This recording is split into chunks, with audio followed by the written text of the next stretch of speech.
Hello student, आज का हमारा टॉपिक है क्लास मैमेलिया। हमारा चैप्टर चल रहा है एनिमल किंगडम, जिसके अंदर हम टेट्रापोडा की क्लासेस पढ़ रहे हैं। हम 3 क्लासेस पढ़ चुके हैं पहले, एम्फीबिया, रेप्टिलिया एंड एव्स, और आज ही हमारी लास्ट क्लास है मैमेलिया।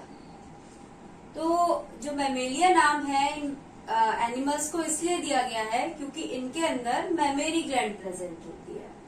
मैमेरी ग्लैंड यानी कि मिल्क प्रोड्यूसिंग ग्लैंड प्रेजेंट होती है, और जो यंग वन है उन्हें नरिश करने के, फीड करने के काम आती है।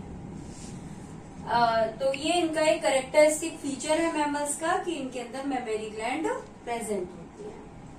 अब हैबिटेट की बात करें तो इनका जो हैबिट है उसमें बहुत वैरायटी देखने के लिए मिलती है। ये पोलर आइस कैप पर भी प्रेजेंट होते हैं और ये डेजर्ट में भी रहते हैं। ये माउंटेन पर भी रहते हैं, फॉरेस्ट में भी रहते हैं, ग्रासलैंड में, केव्स में, बरोज में। तो जो हैबिटेट है उसमें बहुत वैरायटी है कि अलग अलग एनिमल्स अलग अलग जगहों पे रहते हैं। कुछ मैमल्स एडेप्ट होते हैं उड़ने के लिए, वो फ्लाई भी करते हैं, और कुछ एक्वेटिक होते हैं वो ओशन में भी रहते हैं।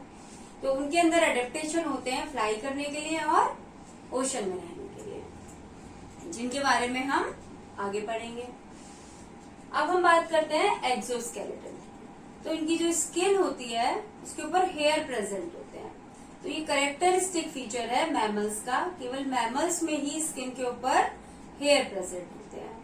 इसके अलावा जो इनके लिम्स होते हैं उनकी डिजिट्स के ऊपर नेल्स, क्लॉज या हूव्स प्रेजेंट होते हैं। जैसे कि ह्यूमन बीइंग्स के अंदर जो डिजिट्स हैं उनके ऊपर नेल्स प्रेजेंट हैं, और जो कार्निवोर्स एनिमल होते हैं लाइक कैट, डॉग एक्सेट्रा, इनके अंदर क्लॉज प्रेजेंट होते हैं। और जो हमारे कैटल्स होते हैं, काओ, बफेलो एक्सेट्रा, इनके अंदर हूव्स प्रेजेंट होते हैं। एंडोस्केलेटन की बात करें तो इनका एंडोस्केलेटन बोनी होता है, यानी जो उसके जो मेन स्ट्रक्चर है वो बोन्स है एंडोस्केलेटन का। इनकी जो स्कल है वो डाइकोंडेलिक होती है, यानी उसके अंदर 2 ओवल शेप स्ट्रक्चर पाए जाते हैं, प्रोजेक्शन पाए जाते हैं, जो कि फिट रहते हैं फर्स्ट वर्टिब्री के अंदर। और फर्स्ट वर्टिब्री कौन सी होती है? एटलस होती है। अब एक और कैरेक्टरिस्टिक फीचर मैमल्स का है कि इनके अंदर 7 सर्वाइकल वर्टिब्री प्रेजेंट होती हैं, यानी कि जो इनकी नेक होती है उस रीजन में जो वर्टिब्री प्रेजेंट है उन्हें हम कहते हैं सर्वाइकल वर्टिब्री। और मैमल्स के अंदर नेक रीजन में 7 सर्वाइकल वर्टिब्री होती है। तो चाहे मैमल छोटा हो या बड़ा हो, सर्वाइकल वर्टिब्री का नंबर सेम ही रहता है, चाहे वो रेट हो या वो जिराफ हो। डिफरेंस क्या है कि साइज का। जो रेट है उसकी वर्टिब्री स्मॉल होंगी और जो जिराफ है उसकी वर्टिब्री लॉन्ग होगी, लेकिन नंबर दोनों में कितना होगा? 7 ही होगा। It is a characteristic feature of mammals. इसके अलावा जो इनकी वर्टिब्री होती है वो एम्फीप्लेटन होती है, यानी कि जो उनका सेंट्रम होता है वो बोथ साइड से प्लेन होता है, ऊपर की साइड से भी और नीचे की साइड से। अब डाइजेस्टिव सिस्टम, तो इनके जो टीथ होते हैं वो हेट्रोडोंट होते हैं, यानी कि जो टीथ हैं वो डिफरेंट डिफरेंट टाइप्स के होते हैं। डाइफायोडोंट होते हैं, यानी एक बार गिर जाते हैं तो दोबारा आ जाते हैं, यानी एक सेट मिल्क टीथ और दूसरा सेट परमानेंट। और इनके टीथ थीकोडोंट होते हैं। थीकोडोंट यानी कि जो जॉ बोन होती है उसके अंदर फैसेट्स बने होते हैं, जिसके अंदर ये फिक्स होते हैं टीथ। तो ऐसे टीथ कैसे होते हैं, इनका जो कनेक्शन है वो कैसा है? स्ट्रॉन्ग होता है। और इनका जो डाइजेस्टिव सिस्टम है opens out via anus, anus के द्वारा खुलता है। एक्सक्रीटरी सिस्टम की बात करें तो ये यूरियोटेलिक होते हैं, यानी कि दे एक्सक्रीट यूरिया, और यूरिया का एक्सक्रीशन करते हैं।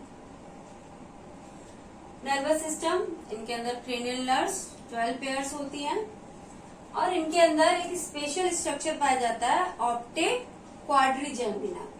तो ऑप्टिक क्वाड्रिजेमिना 4 ऑप्टिक लोब्स होती हैं जो प्रेजेंट होती हैं मिड ब्रेन के अंदर। तो it is the characteristic feature of mammals, optic quadrigemina. Okay, इसके अलावा इनके ब्रेन के अंदर एक सी शेप्ड बैंड पाया जाता है जो बना होता है नर्व फाइबर्स का, और इसको कहा जाता है कॉर्पस कैलोसम। और ये दोनों जो हमारे ब्रेन के जो दोनों हेमिस्फीयर होते हैं उन दोनों को आपस में कनेक्ट करने का काम करता है।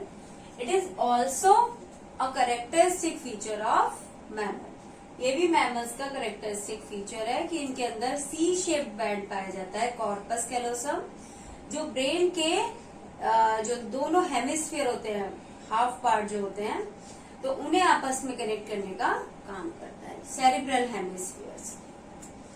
रेस्पिरेटरी सिस्टम की बात करें तो रेस्पिरेशन लंग्स से होता है, पल्मोनरी होता है। और यहाँ भी एक यूनिक फीचर है इनका, कैरेक्टरिस्टिक फीचर है कि इनके अंदर डायफ्राम प्रेजेंट होता है। डायफ्राम भी मैमल्स का ही एक कैरेक्टरिस्टिक फीचर है। डायफ्राम एक मस्कुलर स्ट्रक्चर होती है जो लंग्स और हार्ट के नीचे की तरफ पाई जाती है, और ये डोम शेप होती है। तो इट हेल्प्स इन ब्रीदिंग। जब हम ब्रीदिंग करते हैं यानी एक्सेलेशन और इनहेलेशन, तो ये उसमें हमें हेल्प करता है। This is the characteristic feature of mammals. अब नेक्स्ट आते हैं हम रिप्रोडक्टिव सिस्टम के ऊपर। रिप्रोडक्टिव सिस्टम में ये यूनिसेक्सुअल होते हैं, फर्टिलाइजेशन इनके अंदर इंटरनल होता है, और विविपेरस होते हैं। केवल एक एक्सेप्शनल केस होता है इनके अंदर प्रोटोथीरियंस का, जो कि एग लेइंग मैमल्स होते हैं। इसके अलावा सभी मैमल्स विविपेरस होते हैं। और प्रोटोथीरियन का एग्जाम्पल में हमारा डक बिल प्लेटिपस आ जाता है। और इनके अंदर पेरेंटल केयर देखने के लिए मिलती है, यानी कि जो पेरेंट्स होते हैं जब तक बच्चा सेल्फ सफिशिएंट नहीं हो जाता है तब तक वो उसकी केयर करते हैं। बॉडी टेम्परेचर, तो ये वार्म ब्लडेड होते हैं यानी होम्योथर्मिक होते हैं, इनकी बॉडी का टेम्परेचर कांस्टेंट रहता है। स्किन की बात करें तो स्किन में sweat gland and oil gland present होती है, और इनके मॉडिफिकेशन भी होते हैं। स्वेट ग्लैंड ही मॉडिफाई होकर मेमरी ग्लैंड्स बनाती हैं। लिम्स, 2 पेयर्स ऑफ लिम्स होते हैं, hind limb and fore limb. But जो लिम्स होते हैं वो एडेप्टेड होते हैं on the basis of their habitat. Walking में यूज आते हैं, स्विमिंग में यूज आते हैं, फ्लाइंग में, बरोइंग में। तो जो एनिमल जैसे हैबिटेट में रहता है उसी के बेसिस पर जो इनके लिम्ब हैं वो मॉडिफाई हो जाते हैं और उसी तरीके का काम करते हैं। एक्वाटिक एनिमल में स्विमिंग में काम आते हैं, और एरियल एनिमल में ये फ्लाइंग में काम आते हैं, और बरोइंग एनिमल में ये बरोइंग में काम आते हैं। तो इस तरीके से आज हमने कैरेक्टर्स देखे मैमल्स के। इनमें हमने इनके कैरेक्टरिस्टिक फीचर भी देखे जो केवल मैमल्स में पाए जाते हैं, और जनरल फीचर्स भी देखे। अब हम नेक्स्ट वीडियो के अंदर इनका क्लासिफिकेशन और एग्जाम्पल्स देखेंगे। तो आपको वीडियो पसंद आई होगी, चैनल को सब्सक्राइब कीजिए, वीडियो को लाइक कीजिए, शेयर कीजिए, और जैसे आप सपोर्ट कर रहे हैं उसी तरीके से सपोर्ट करते रहिए। Thank you and have a nice day.